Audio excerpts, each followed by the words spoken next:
हम जब कभी भी अपने घर में फर्नीचर लाते हैं तो हम काफी खुश होते हैं क्योंकि उसमें एक अलग ही टाइप की शाइन होती है। रोज डस्टिंग और कपड़े से पोंछने के बाद भी कुछ सालों में उसकी शाइन चली ही जाती है। तो चलिए आइए बिना पेंटर भैया के खुद से ही थोड़ी सी मेहनत से अपने पुराने फर्नीचर में लाते हैं ऐसी शाइन जो कि देख के आपको एकदम अच्छा लगेगा। तो पॉलिशिंग को आप 3 तरीके से कर सकते हैं। पहला ये वाला मेथड, दूसरा ये वाला मेथड और तीसरा ये वाला मेथड। पहले मेथड में आपको चाहिए होगे लाल दाना, स्पिरिट और धोती का कपड़ा। इसको करने की डिटेल्ड वीडियो आपको मेरे चैनल पे मिल जाएगी। दोस्तों, किसी भी वुडन फर्नीचर पे अगर आपको उसके नेचुरल रेशे देखने का बहुत शौक है तो उसके लिए हम करते हैं पॉलिशिंग। और पॉलिशिंग के लिए जो हमारा मटेरियल्स रिक्वायर्ड है वो है लाल दाना, स्पिरिट एंड धोती का कपड़ा।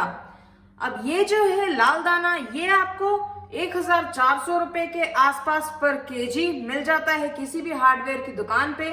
स्पिरिट आपको 1 लीटर अराउंड 100 रुपीज का मिल जाता है। और साथ ही में धोती का कपड़ा जो है वो आपको 10 रुपीज पर मीटर मिल जाता है। अब धोती के कपड़े के 2 यूजेस होते हैं, एक तो पॉलिशिंग के दौरान पॉलिश को वुडन फर्नीचर पे लगाना और दूसरा काम लाल दाना और स्पिरिट का जो मिक्सचर होता है उसे छानना। दूसरी है मेंसन पॉलिश का तरीका।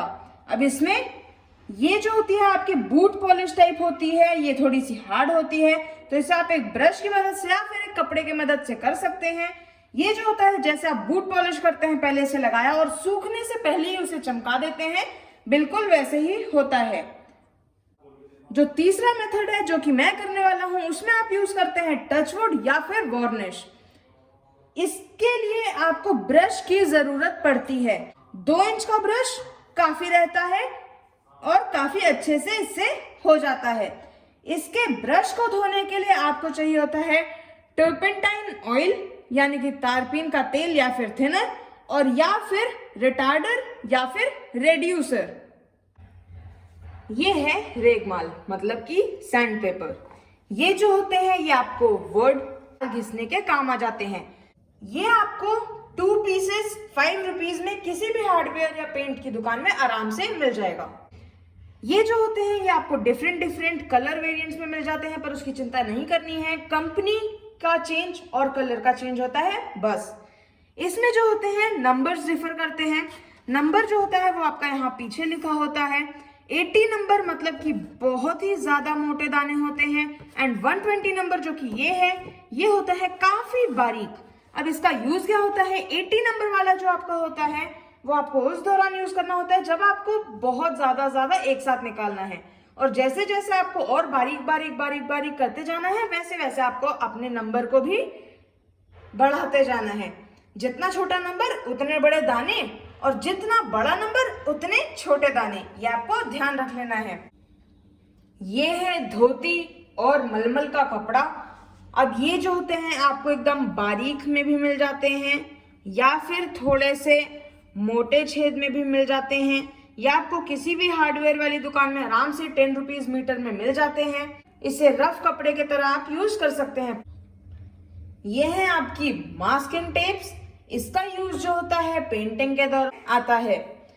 ये है आपकी 2 इंचेस वाली, एंड ये है आपकी 1 इंच वाली। ये आपको 30 रुपीज ईच, एंड ये वाली आपको 60 रुपीज ईच मिल जाती है। और इसको एंड में निकालेंगे तो काफी सुंदर पेंट आपका आएगा। तो मैंने इसको पानी से अच्छे से पोंछ के सुखा लिया है। इसके बाद मैं अपना जो इसके ऊपर डेकोर मैंने लगाया हुआ है उसे कहीं संभाल के रख देता हूं। इसके बाद इसका जो ग्लास है वो मैं निकाल लूंगा, पर उससे पहले आपको क्या करना है, अपने एक न्यूज़पेपर के 4 पार्ट्स कर लेने हैं। ये आपकी एक लीफ होती है, इसके 4 पार्ट्स। अब मैं इसके 4 पार्ट्स क्यों कर रहा हूं? 1 लेग पे 1। आपके अगर और ज्यादा लेग्स हो तो आप उस हिसाब से कर सकते हैं। तो ये ऐसे, जैसे ये एक पार्ट हो गया तो इसे मैं यहां लगा लिया है। फिर इसको मैंने कुछ यहाँ पर लगा लिया है। तो अब ये लीजिए, मैंने ये जो है ये चारों लगा लिए हैं। इसके बाद इसके ऊपर वाला कांच मैं निकाल लूंगा। ये मैं इसलिए निकाल रहा हूँ क्योंकि हमें कांच पे नहीं करना है और ताकि कांच साफ ही रहे, इसीलिए मैं कर रहा हूँ। अब इसको लगाने का मेन मकसद क्या है कि हम जब टच वुड या कोई भी पॉलिश इस पे करेंगे उस दौरान जमीन पे ना लगे, जब हम यहाँ नीचे के साइड लगाएंगे।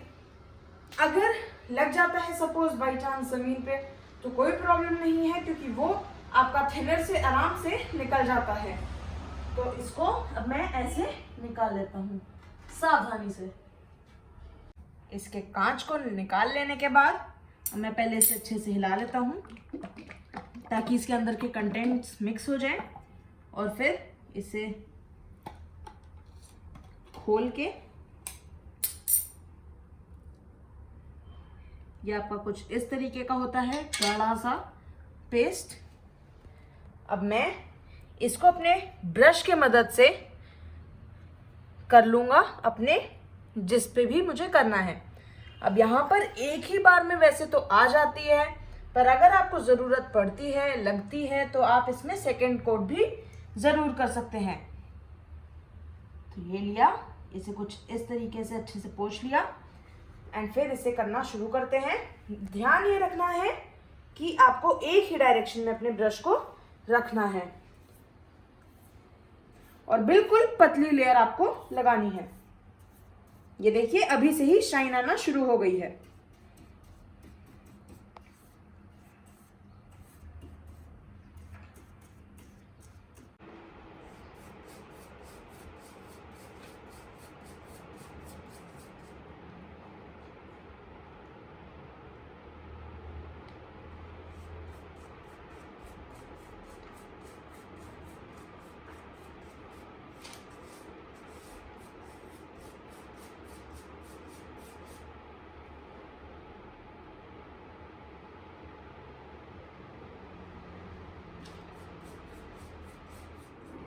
शाइन में फर्क देख के डिफरेंस महसूस कीजिए। देखिए वो जो पुराना वाला टेबल था उसी में एकदम नई वाली जान आ गई है।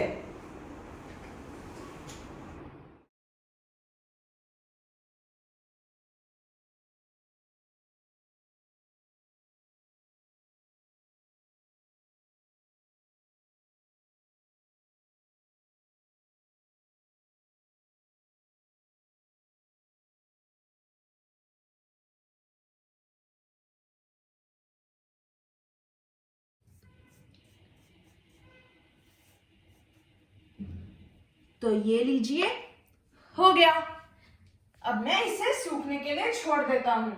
दोस्तों मौसम के हिसाब से इसके सूखने का टाइम 2 से 4 घंटे हो जाता है। जहां पर गर्मियों में आपको 2 घंटे लगेंगे, वहीं पर सर्दियों और बरसात में आपको 4 घंटे तक भी लग सकते हैं। सूखते दौरान आपको इसके न्यूज़पेपर को नहीं हटाना है। सूख जाने के बाद ही इसके न्यूज़पेपर को निकालें फॉर सेफ्टी। तो मैं इसे 4 घंटे तक सूखने के लिए छोड़ देता हूँ। दोस्तों अगर आप अपने फर्नीचर के सूखने का वेट कर रहे हैं, मतलब कि आपको बीच में पेंटिंग को अपने स्टॉप करना है, तो आप इसको ढक लें ताकि ये ना जमे। और इस ब्रश को भी आपको धो लेना है, वरना ये सख्त हो जाएगा और फिर आपको करने में दिक्कत होगी। तो उसके लिए आपको एक मग या फिर एक डब्बे में टर्पेंटाइन ऑयल या फिर थिनर लेके 3 से 4 ढक्कन डाल के उसमें अपने ब्रश को ऐसे खड़ा करके छोड़ देना है। तो चलिए अब देख लेते हैं कि सूखा कि नहीं। हाँ बिल्कुल परफेक्टली सूख गया है। तो अब मैं इसके न्यूज़पेपर्स को निकाल लेता हूं एंड फील द डिफरेंस। अच्छा ये इसका कांच है, प्रोटेक्शन की है भाई, टूट ना जाए।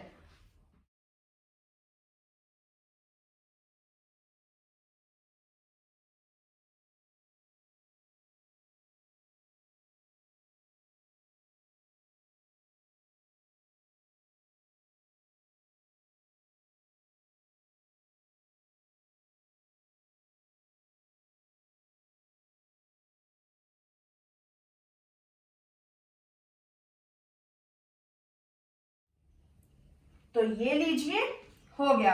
अब मैं अपने ब्रश को 2 ढक्कन थिनर में डाल देता हूं। अब यहाँ पर मैंने ये पेंट वाला डब्बा यूज किया है, आप इसमें भी बेशक कर सकते हैं, पर मैं इसे उसी कंडीशन पे यूज कर सकता हूँ जब इसका पेंट सारा खत्म हो गया हो एंड ये कंप्लीटली सूख गया हो। मतलब हम इसका और यूज नहीं कर सकते हैं पेंट के मामले में। तो इसमें मैंने डाला अपना ढक्कन ये और ब्रश को छोड़ दिया। अब हर फर्नीचर के बाद मैं इसको पूरी तरीके से अपने ब्रश को नहीं धोऊंगा। क्यों? क्योंकि उससे हमारा जो थिनर है वो बहुत ज्यादा वेस्ट हो जाएगा। सारा फर्नीचर हो जाने के बाद आप इसे कंप्लीटली धो के वापस से नया बना सकते हैं।